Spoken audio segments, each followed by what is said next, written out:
Pasintabi po, isang putol na binti ng tao ang natagpuan sa isang creek sa Novaliches, Quezon City.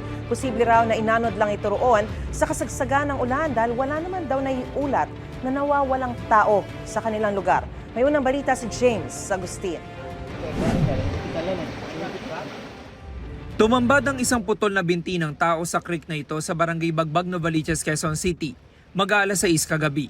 Ayon sa residenteng si Marisa, ipapatanim niya sana sa kapitbahay ang puno ng malunggay nang bigla siyang napatingin sa creek.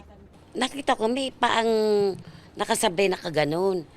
Sabi ko, inano ko yung kapitbahay ko, sabi ko, halika, hoy, tignan mo nga itong nakita ko.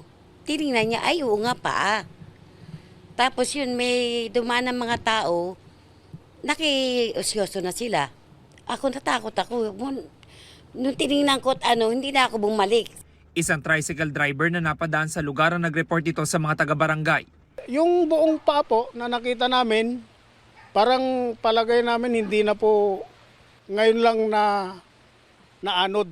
Baka 2 araw na o ilang araw na po, ganun po yung kulay. Ang creek ay dumadaloy patungo sa Tolyahan River. Palaisipan ngayon sa mga otoridad kung saan galing ang putol na binti. Wala naman daw na i-report na nawawalang residente sa kasagsagan ng pagbaha nitong mga nagdaang araw. Baka kako naanod kasi di ba, nagbaha tayo. Bumagyo, baka kako inanod lang. Ipinoproseso ng SOCO na tagpo ang putol na binti.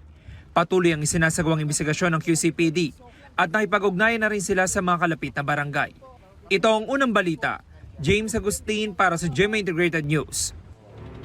Gusto mo bang mauna sa mga balita?